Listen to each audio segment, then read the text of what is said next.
नमस्कार। आज का हमारा टॉपिक है सल्तनत कालीन प्रमुख इतिहासकार। मध्यकालीन भारतीय इतिहास लेखन में इतिहास के स्रोतों और इतिहासकारों को हम मुख्य रूप से दो भागों में बांट सकते हैं।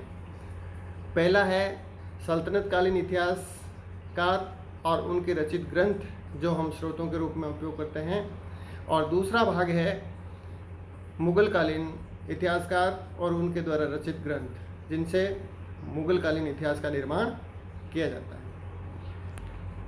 आज के इस टॉपिक में हमने सल्तनत कालीन प्रमुख इतिहासकारों का वर्णन किया है, और इस वर्णन में हम आज विशेष रूप से इस काल में जो इतिहासकार हुए हैं उन इतिहासकारों के बारे में एक विस्तार से चर्चा करेंगे।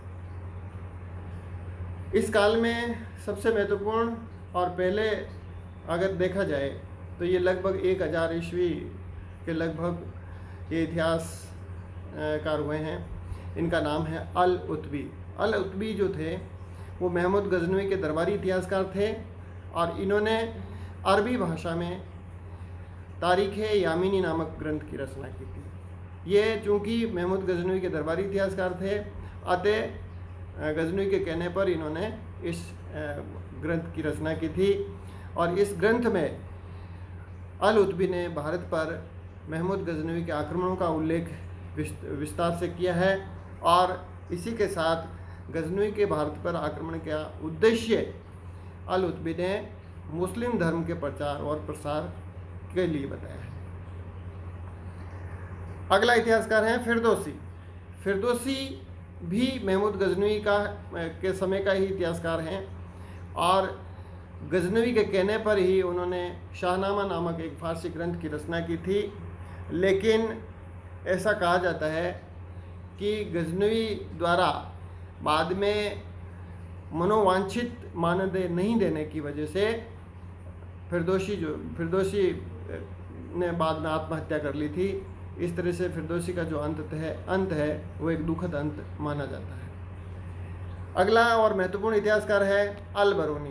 अल बरूनी भी गजनी का समकालीन इतिहासकार था, और ये अरबी और फारसी के बहुत बड़े विद्वान थे।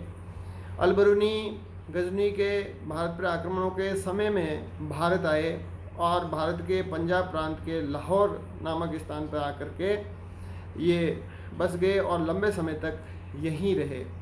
और अल बरूनी ने भारतीय संस्कृत ग्रंथों का विस्तार से अध्ययन किया, संस्कृत को सीखा, और भारतीय विद्वानों के साथ में विभिन्न विषयों पर विस्तार से चर्चा की, और तत्पश्चात उन्होंने एक ग्रंथ की रचना की जिसको तारीख़-ए-हिंद के नाम से जाना जाता है, और इस ग्रंथ की रचना अरबी भाषा में की गई थी। इस ग्रंथ को तारीख़-ए-हिंद के अलावा किताबुल हिंद या तहक़ीक़-ए-हिंद के नाम से भी जाना जाता है। हसन निजामी ये दिल्ली सल्तनत का प्रथम इतिहासकार माना जाता है, जो कुतुबुद्दीन ऐबक के समय में या उनका दरबारी इतिहासकार थे, और इन्होंने फारसी भाषा में अपने ग्रंथ ताजुल मासिर की रचना की थी, जिसमें 1191 ईस्वी से 1215 ईस्वी तक का इतिहास लिखा गया था। मिनहाज उस सिराज सल्तनत काल का दूसरा इतिहासकार माना जाता है, और चूँकि ये इल्तुतमिश के काल में ये भारत आया है, दिल्ली सल्तनत की सेवाएं इन्होंने देनी शुरू की हैं, और मुख्य रूप से इल्तुतमिश के समय में इनको तज़किरा सुनाने के लिए लाया गया था। तज़किरा एक्चुअल में क्या होता है कि युद्ध के दौरान सिपाहियों का उत्साहवर्धन करने के लिए उनके पूर्वज योद्धाओं की वीरता के किस्सी कहानियाँ जो है वो सुनाई जाती हैं, और वो सुनाने की जो व्यवस्था है उसको तज़किरा कहा गया है। तबक़ात-ए नासिरी इसकी भाषा फारसी है। इसमें 1191 से लेकर के 1260 ईस्वी तक का दिल्ली सल्तनत का इतिहास वर्णित है, और इसके अलावा मिनहाज उस सिराज रजिया के पतन का कारण उसका स्त्री होना बताया है। उन्होंने कहा कि रजिया में एक शासक होने के सब गुण निहित थे, लेकिन स्त्री होना ही उसका सबसे बड़ा दुर्गुण था। अगला इतिहासकार आता है अमीर खुसरो।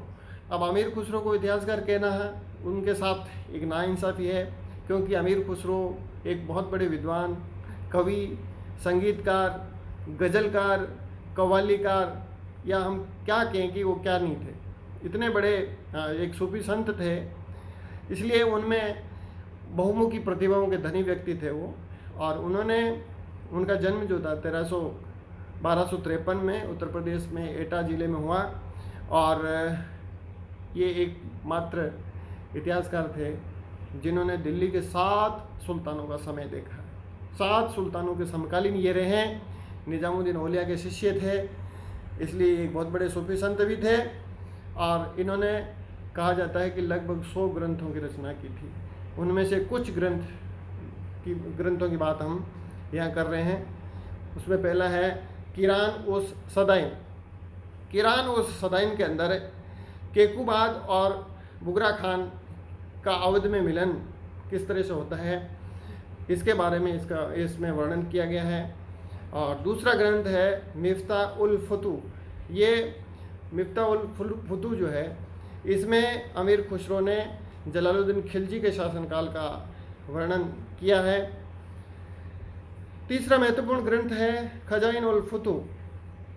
इसको तारीख़ अलाई के नाम से भी जाना जाता है, क्योंकि ये इतना महत्वपूर्ण ग्रंथ है जिसमें अलाउद्दीन खिलजी के विजय अभियानों और उनकी विभिन्न नीतियों और शासन संबंधी विभिन्न घटनाओं का विस्तार से वर्णन मिलता है।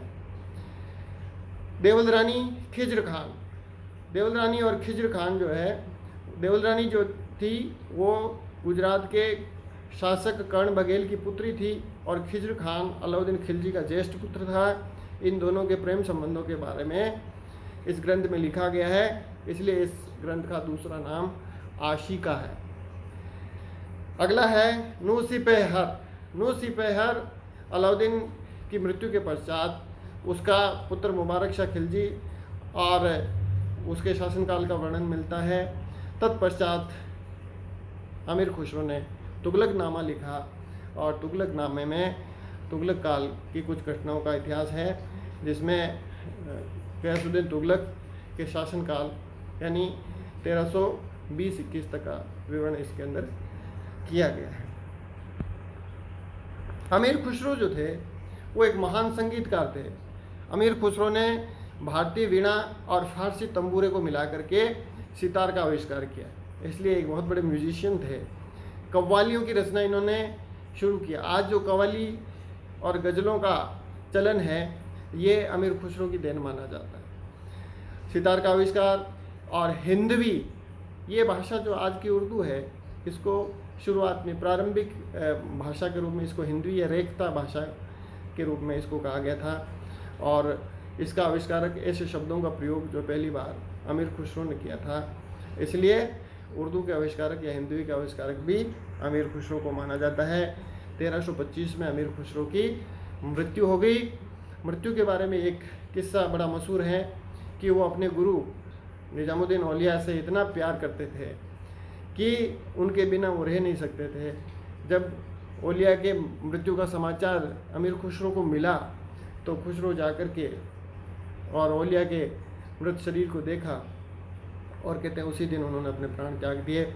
और प्राण त्यागने से पहले एक शेर या श्लोक एक पढ़ा उन्होंने कि गोरी सोवे सेज पे मुख पे डारे केस, चल खुसरो घर आपने रेन भाई चौदेस। अब यहाँ रह के क्या करना है, अब अपने पिया के देश, अब उस मूल देश में जाना है जहाँ से हम लौट के आए थे। सूफीज़म का जो मेन सिद्धांत है वो इसी पे आधारित है। अगले इतिहासकार है हमारे जियाउद्दीन बर्नी। जियाउद्दीन बर्नी ने एक बड़े विद्वान व्यक्ति थे और बहुत लंबे समय तक अमीर खुसरो और जियाउद्दीन बर्नी दोनों समकालीन रहे हैं। और जियाउद्दीन बर्नी की सबसे महत्वपूर्ण पुस्तक है, उसका नाम है तारीख़ फ़िरोज़ शाही। तारीख़ फ़िरोज़ शाही बलबन से लेकर के और फ़िरोज़ तुगलक के शासनकाल यानी 1357 ईस्वी तक के इतिहास का वर्णन मिलता है। मोहम्मद बिन तुगलक के समय में कहते हैं जियाउद्दीन बर्नी के संबंध अच्छे थे, शुरू में अच्छे थे, लेकिन किसी बात को लेकर के सुल्तान की नाराज़गी हो गई बर्नी से। और बाद में फिरोज़ तुगलक ने इसको जेल में डाल दिया और फिरोज़ तुगलक को खुश करने के लिए उन्होंने तारीख फ़िरोज़शाही लिखी, लेकिन लिखी और उसने पहुंचाई, लेकिन वो नहीं पहुंची। उससे पहले वो जेल में ही जियाउद्दीन बरनी का जो है दुखद अंत हो गया। इस तरह से तारीख फ़िरोज़शाही का ये फ़ारसी ग्रंथ है। चूँकि ये ग्रंथ बड़ा महत्वपूर्ण है, बरनी कहता है कि मैं जो लिख रहा हूँ वो इतना ऑथेंटिक लिख रहा हूँ कि आने वाली पीढ़ियाँ मुझ पर कोई लांछन नहीं लगाएं कि मैं इस पर भरोसा करूँ या नहीं करूँ। अर्थात हम पहले बार मध्यकालीन भारतीय इतिहास में देखते हैं कि कोई इतिहासकार एक साइंटिफिक वे से तथ्यों आधारित इतिहास लिखने की या एक वैज्ञानिक दृष्टिकोण से इतिहास लिखने की बात कहता हुआ पाया जाता है। और कुछ हद तक इस ग्रंथ के लेखन में उसने इस बात की का पालन भी, इन बातों का पालन भी किया है। दूसरा महत्वपूर्ण ग्रंथ है इसका फतवा जहांदारी। फतवा जहांदारी बरनी का महत्वपूर्ण ग्रंथ है, जिसमें मुस्लिम शासन व्यवस्था के सैद्धांतिक स्वरूप का वर्णन इसमें किया गया है कि किसी भी मुस्लिम स्टेट को, किसी भी मुस्लिम रियासत में किस प्रकार की शासन व्यवस्था होनी चाहिए, या एक सुल्तान को किस प्रकार से शरीयत के अनुसार शासन करना चाहिए। अगले इतिहासकार हैं Ibn Battuta. Ibn Battuta Africa के एक मोरक्को नाम के देश के टंजियर शहर के रहने वाले थे, जो 1333 ईस्वी में मोहम्मद बिन तुगलक के समय में भारत आए। मोहम्मद बिन तुगलक ने उनको दिल्ली का काजी बनाया, बड़ी आवभगत की, बड़े अच्छे रिलेशन थे, लेकिन इनकी भी किसी बात को लेकर अनबन हो गई और इब्न बतूता को जेल में डाल दिया। तत्पश्चात इब्न बतूता को 1341-42 में वापस जेल से मुक्त करके भी उसको चीन अपने दूत के रूप में भेजा, लेकिन बंगाल की खाड़ी से होते हुए वो चीन जाते जाते किसी तूफान में फंस गए और उन्होंने फिर चीन जाने का इरादा त्याग करके वो वापस अफ्रीका अपने मूल देश लौट गए। और वहाँ लौट करके उन्होंने जो देखा, जो सीखा, जो उन्होंने पाया, उसको अरबी भाषा में एक यात्रा वृत्तांत के रूप में एक ग्रंथ का स्वरूप प्रदान किया, जिसको किताबुल रहला के नाम से जाना जाता है। ये यात्रा वृत्तांत है, विदेशी यात्री वर्णन के अंतर्गत आता है ये। अगले इतिहासकार हैं इशामी। मोहम्मद बिन तुगलक का समकालीन व आलोचक इतिहासकार हैं इशामी। आलोचक इसलिए हैं क्योंकि कहते हैं कि मोहम्मद बिन तुगलक ने जब राजधानी परिवर्तन किया था तो इनके बुजुर्ग दादा जो थे वो रास्ते में ही विभिन्न कठिनाइयों को झेलते हुए उनकी मृत्यु हो गई थी। तत्पश्चात इशामी जो है मोहम्मद बिन तुगलक के बहुत बड़े आलोचक बन गए थे।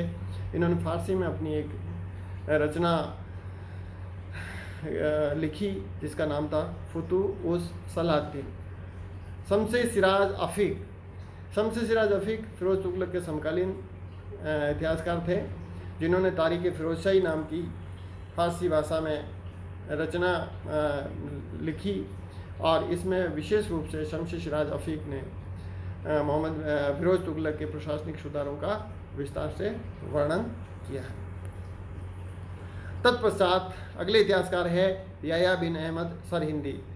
ये इन्होंने सैयद सुल्तान मुबारक शाह का दरबारी इतिहासकार थे ये, और इन्होंने अपनी पुस्तक लिखी जिसका नाम है तारीख मुबारक शाही, जिसकी उन्होंने फ़ारसी में रचना की थी, यानी इसकी भाषा फ़ारसी थी।